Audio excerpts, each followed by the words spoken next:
What's going on, everyone? This is Kevin here, coming at you with camera tips and tricks for the OnePlus Nord N20 5G. So if you want to get the most out of all the various cameras on your device, then let's get started. Now the first thing I want to do is give you a tour of all the various cameras that we have here. So the first camera is the front-facing 16 megapixel camera. Then on the back of the phone, we have a triple camera setup with a 64 megapixel main camera, a 2 megapixel depth sensing camera for portrait mode, and a 2 megapixel macro camera for close-up images. And this device does support portrait mode for both the rear and front cameras, which is really awesome. Now if you're looking for a quick and easy way to access the camera app at all times when using the phone, all you have to do is double press on the power button. And just like that, it pulls up the camera. And it doesn't matter where you are throughout the operating system, it pulls it right up. You can even have the display off, and if you double press on the power button, it does indeed pull up the camera really quickly there.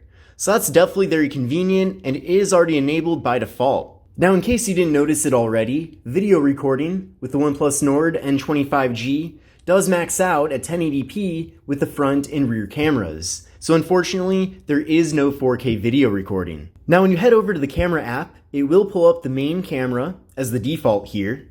Then from there, you can go over to the More tab, and we have a bunch of different options, but you can go over to the macro camera to get very close up. So you can see here that things are in really good detail, very close up here with the macro camera. So it definitely does work as designed. We can also head over then to portrait mode to get those blurred out backgrounds. So you can do this again with both the rear and front cameras, which is really convenient. And then you can also take standard selfies as well. Now by default, with the front-facing camera, we do have beauty mode enabled here. Now, I did switch it over to just natural because I don't want any effects applied to my front-facing photos. But you can see here that we actually have a bunch of different options to choose from with the front-facing camera. So if you want any of these effects to be applied, then just know that you can find them here. But I think there's a lot of people that get this phone, they stick with the standard beauty mode filter that is applied here for the front camera, and they don't realize it at all. So if you want your front-facing photos to look completely natural, then switch over to the natural setting. Now up top here, we have quite a few different options. The first one here is for the camera flash. So you can do off, on, auto, or fill light. So fill light keeps the flash on at all times, which is kind of interesting. You can also enable or disable HDR. So you can see here you can have it set to off, on, or auto, which is pretty nice. We also have an AI functionality as well. So that'll do AI screen enhancement. So that's kind of nice. You can see right there, it already detects that there are plants in the frame. So when I take this photo, it can then essentially use the AI to make some modifications so that this plant can look as presentable as possible. Also up here are some different filters. So you can choose from all these different filters. There's quite a few there. So that's nice as well. And then up here as well, you can go to the camera settings. So we get quite a few more settings here. You can see that you can choose the aspect ratio. So by default, it is at 4:3. You can also do 1:1, which puts everything into a square. You can do full, which is the entire display size. And you can also do 16:9, which is essentially the regular widescreen format.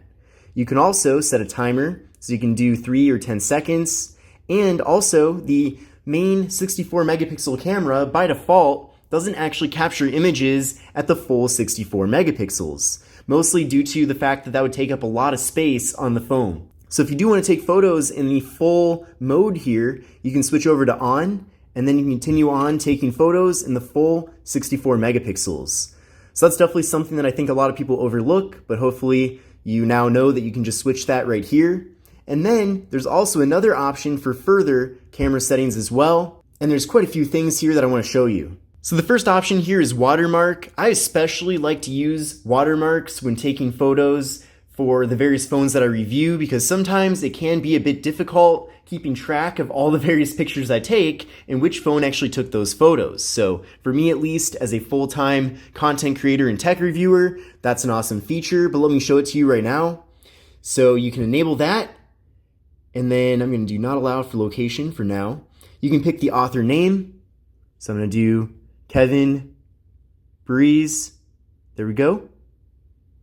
And then if you want more information, you can choose that as well. So you can get the device model, the date and time, and then also the location. So I can see where date and time could be kind of useful. It kind of reminds me of the old school Kodak cameras where you get the film developed and it'd have the date in the corner. I know that sometimes it can be a bit difficult to keep track of when all your various pictures were taken, so you can add in that watermark if you want to.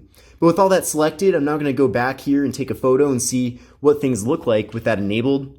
So we'll take the photo just like that, and then now pull it up here. And you can see in this corner, we have shot on OnePlus by Kevin Breeze. And then on this other side, we do have the date and time that that photo was captured. Now, something interesting, you can see it is in the military time, whereas I have everything set to AM, PM here on the device. So not really a big deal, but kind of an interesting thing there to keep in mind. Now heading back over to that settings menu, you can see this one, it says volume button action. So use the volume buttons for shutter.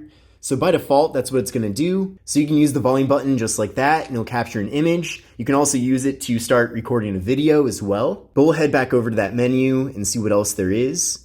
So we have an option for just having it adjust the volume. So if you want the volume button to actually do the volume as well when you're in the camera app, you can switch over to that. Or there's this other function here called zoom. Now with that enabled, I do volume up to zoom in and then volume down to zoom out. So that's pretty interesting. So you'll have to try out these different options to see which one you prefer. For me at least, I do prefer to have the volume buttons act as the shutter button. I definitely think that's very useful. Now another option here is shutter sound. So by default, when you capture an image, the shutter does make a sound.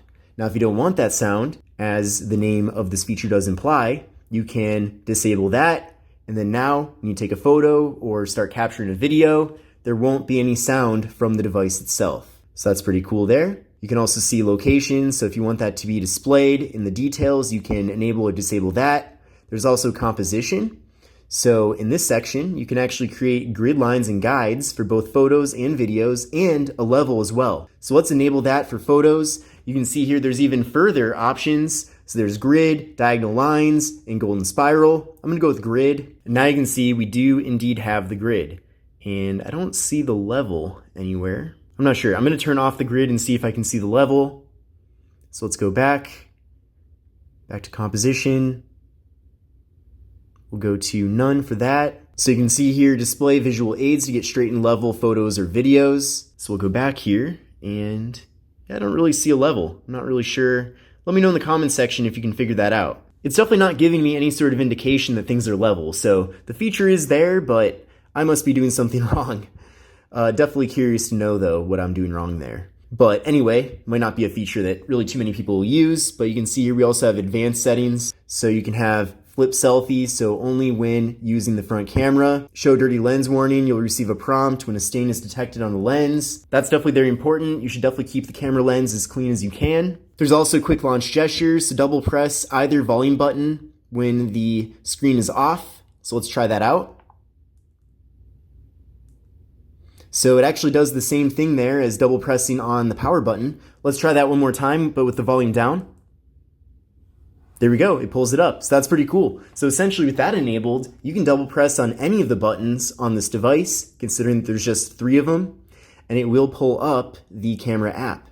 So that's definitely a really nice thing to see there. Then heading over to shooting modes, we have 2 different options here. So there's tap to capture, so tap on the frame to take a photo. So with that enabled, you can now just tap anywhere you want and it'll take the photo. So it'll focus in and then take that photo very quickly. So that's great. And then we have one other option here as well called show palm. So show your palm to the front camera to take a photo. So we'll give that a try. We'll flip around to the front facing camera. There we go. So that worked really well. Let's try that out one more time.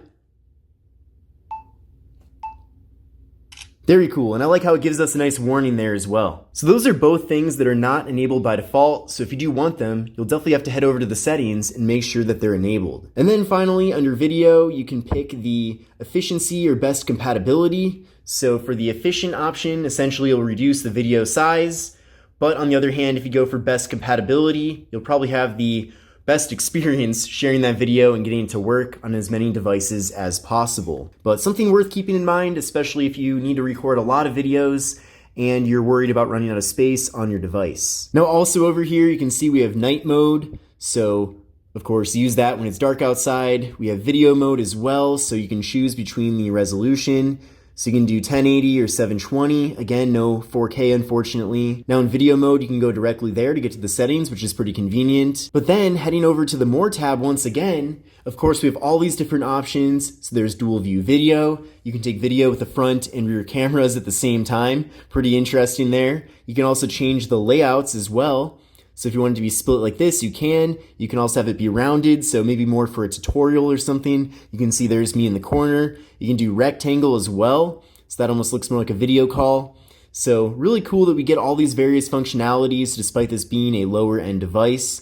Of course, slow motion, time lapse. There's a pro mode as well. So in pro mode, it lets you really modify a lot of things here. We can head over to the extra HD. That's kind of interesting. There's Pano, text scanner, so if you want to take some pictures of text and then get the actual text data out of that to forward off, you can do that too. And then we have, of course, macro. Now what's cool as well is that this button in the corner does allow you to rearrange some different things here. So now with that enabled, you can see that photo and video always have to be there, but you can remove night mode or portrait mode if you want to. But for something like macro mode, if you want that to be in the bottom bar, you just drop it in just like that, go to done. And then now you'll see macro is one of the settings down below here.